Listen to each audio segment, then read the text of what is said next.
Ahora ya sabía lo que era el dolor. Dolor no de recibir golpes hasta desmayarse, no de cortarse el pie con un pedazo de vidrio y recibir puntos en la farmacia. Dolor era eso que llenaba todo el corazón, con lo que la gente tenía que morirse sin poder contarle a nadie el secreto.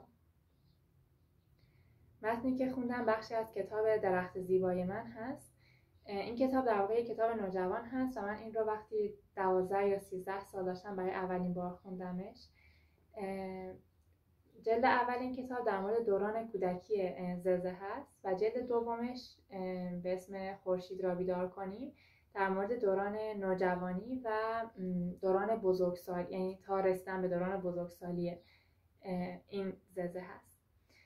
اون چیزی که من در مورد کتاب خیلی دوست دارم اینه که به نظر من کتاب بیشتر از هر چیز در مورد خداحافظی کردن و سوگه. حالا این خداحافظی میتونه با دوستی باشه که حالا ززه با اون شخصیت رویا پرداز و خیال بافش پیدا کرده و حالا بعد از یک مدت مرگ اون دوست رو تجربه میکنه و خداحافظی از اون رو تجربه میکنه. میتونه به نظر من گاهی خداحافظی از خودش باشه، اینکه از اون خود رویاباف کودکش که حالا داره نوجوان میشه و بعد با اون جامعه کنار بیاد، بعد داره بزرگ میشه و انگار به نظرم خداحافظی و سوگ به شکل‌های مختلفی توی این کتاب تکرار میشه و من این رو خیلی در مورد این کتاب دوست داشتم. اینه که انگار تو یک زندگی رو با این کتاب تجربه میکنی و انگار از دل اون سوگه، از دل اون خداحافظیه میرسه به یک زندگی که من اون مسیری که با کلمه خلق شده تو این کتاب رو خیلی دوست داشتم و احساس میکنم که واقعا یک زندگی رو باهاش تجربه کردم. بخشی از این کتاب رو من به اسپانیایی هم خوندم و به نظرم گاهی اسپانیاییش خیلی ادبیات زیباتری داره. حالا یک قسمتش رو میخونم. این هم بخشی از کتاب درخت زیبای من هست. La casa se fue vistiendo de silencio como si la muerte tuviese pasos de seda. این فعل بستیرسه به اسپانیایی معنی to get dressed، لباس پوشیدن یا آماده شدن هست. انگار میگه که خانه لباسی از سکوت پوشیده بود یا لباسی از سکوت پوشیده بود، انگار که مرگ قدم‌های ابریشمی داشته باشد، انگار که مرگ قدم‌های از ابریشم داشته باشد. و به نظرم خیلی ادبیات اسپانیاییش هم قشنگه. پیشنهاد میکنم اگر حالا این زبان رو بلدین حتما اسپانیاییش رو هم بخونید. جلد دوم این کتاب در واقع خورشید را بیدار کنیم اینطوری شروع میشه که خویشاوندی تنها حاصل وابستگی‌های خونی نیست، رشته پیوندهای قلب و ادراک نیز وجود دارند. شروع این کتاب اینطوری که خب حالا ززه یک مرگ رو تجربه کرده توی جلد اول و اون دوستش رو از دست داده. حالا یک قورباغه‌ای هست به اسم آدام که میخواد وارد قلبش بشه و انگار کمکش کنه توی این مسیر و من اون دیالوگ اول کتاب رو خیلی دوست دارم. اینطوری شروع میشه که ززه میپرسه باید چه کار کنم؟ جواب میده که تو هیچ، همه این کارها را خودم میکنم، تو فقط باید خیلی شهامت و اراده داشته باشی و بگذاری وارد سینه‌ات بشوم. من خیلی از این عبارتش خوشم اومد چون احساس میکنم که واقعا هر دوست داشتنی و هر عشق ورزیدنی واقعا نیاز به این شهامت و اراده داره. برام خیلی این خوندن کلماتش جالب بود. فکر میکنم که واقعا اون شهامت، اینکه تو اجازه بدی واقعا کسی وارد قلبت بشه و حتی این ریسک رو قبول کنی که ممکنه روزی ازش خداحافظی کنی یا یک سوگی رو تجربه کنی، بعضا واقعا شهامت و جسارتی میخواد که این کتاب به خوبی کلمه کرده بودش. و یک بخش دیگهش رو هم که خیلی دوست داشتم تمام اواخر کتاب هست، صفحه 286 که باز هم دوباره در مورد همون خداحافظی که در موردش صحبت کردم. ززه، من میروم. دیوانه شده ای؟ چطور میتوانی بیخبر بگذاری و بروی؟ بارها خبردارت کرده بودم که روزی باید بروم. مختصر ناامیدی به من هجوم آورد. اما چرا با خبرم نکردی که از قلبم بیرون میروی؟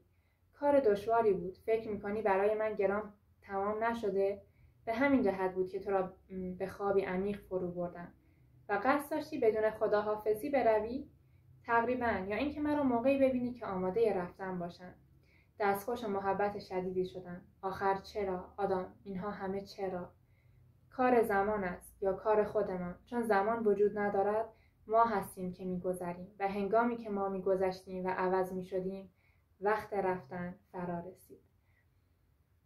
این قصهش هم برای من خیلی عجیب بود، چون احساس می‌کنم که مثلا گاهی این سوگی که آدم تجربه میکنه و این خداحافظی که آدم تجربه میکنه واقعا اینجوری علت مثلا این دلیل خاصی نداره. این که هم که آدم ها دارن عوض میشن، همون لحظه‌ای که تو داری تغییر میکنی بدون اینکه حالا خود متوجه باشی توی اون روتین زندگی، این همون لحظه‌ای که خب تو انگار هم از خودت خداحافظی میکنی، هم شاید با اون آدم‌های عزیزی که قبلا با اون شکل از تو، با اون شکل گذشته‌ای از تو دوست و همراه بودن.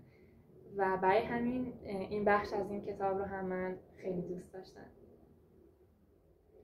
یک چیزی که من در مورد این کتاب خیلی دوست دارم اینه که به نظرم شخصیت‌ها کاملا به اندازه و کافی در داستان حضور دارن و صحبت میکنن.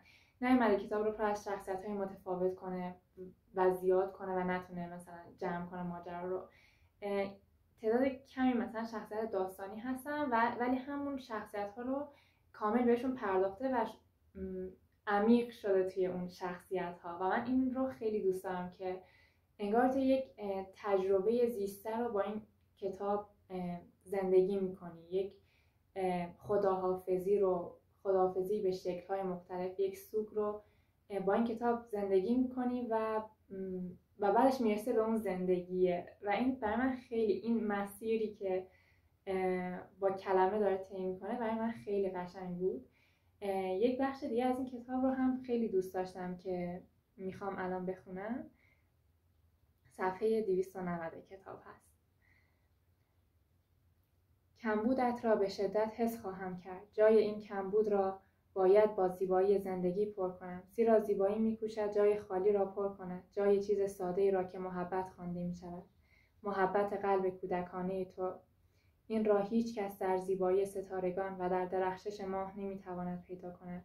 این زیبایی کم کم تسکینم می‌دهد و در اندوه جانم کمبود محبت تو را که حس می‌کنم آرام می‌کند.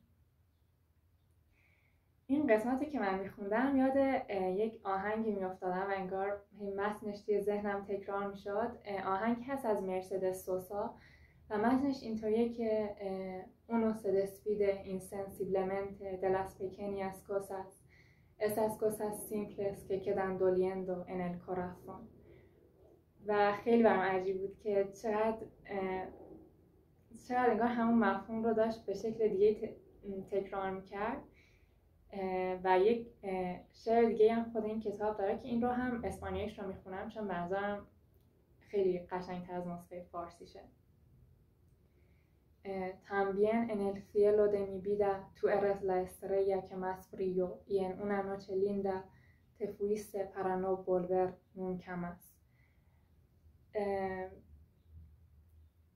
خیلی من این بخشش رو دوست داشتم، اینکه جای اون اندوه رو، جای خالی توی قلب رو انگار میگی باید با زیبایی زندگی پر کنیم، باید با همین چیزهای ساده کوچیکی که هست، با همین شادیهای کوچیک زندگی میگه پر میکنم. و پیشنهاد میکنم که حالا اگر این کتاب رو خوندید حتما این آهنگ از مرسدس سوسا رو هم گوش بدین و فکر میکنم که خوندن کتاب تجربه خیلی عمیق و لذت بخشی باشه.